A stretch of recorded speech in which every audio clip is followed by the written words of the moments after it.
Interestingly, there are only 4 references to Jesus in pagan and Jewish sources. By pagan, I mean Roman and Jewish sources in the first 100 years of the Christian era.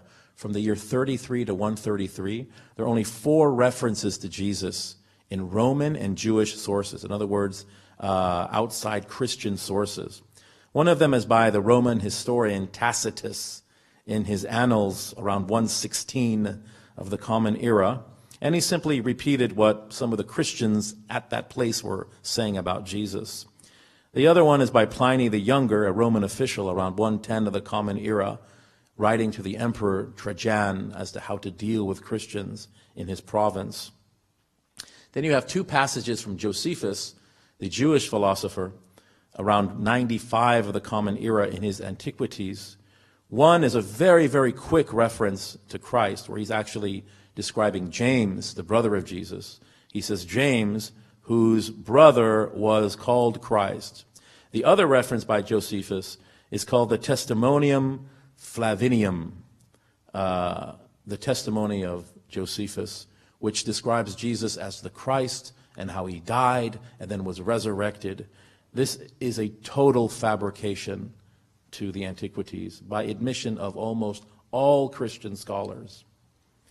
So in reality, none of these sources, none of these non-Christian sources say that Jesus was resurrected.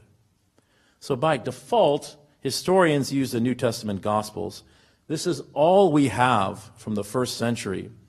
In other words, the only sources that say Jesus was crucified from the first century are the New Testament Gospels, and they are not reliable as historical sources, but rather theological sources.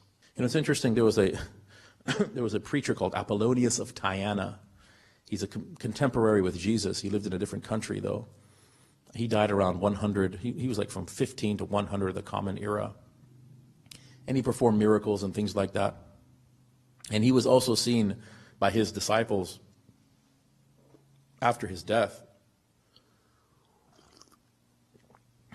You know, my question is, why don't Christians believe that Apollonius of Tyana was seen by his disciples in visions? Mike Licona answered, because I debated Mike Licona. You can actually find this on YouTube if you want. We debated like 2006 or something.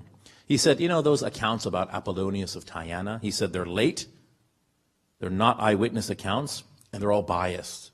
So that's exactly what historians say about the New Testament Gospels. They're late, they're not based on eyewitness accounts, and they're very biased. Licona will say, however, everyone agrees that the Titanic sank, right?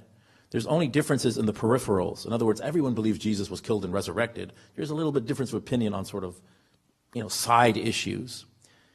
But the sinking of the Titanic is probable because there's physical evidence of it. There's forensic evidence. There's eyewitness testimony.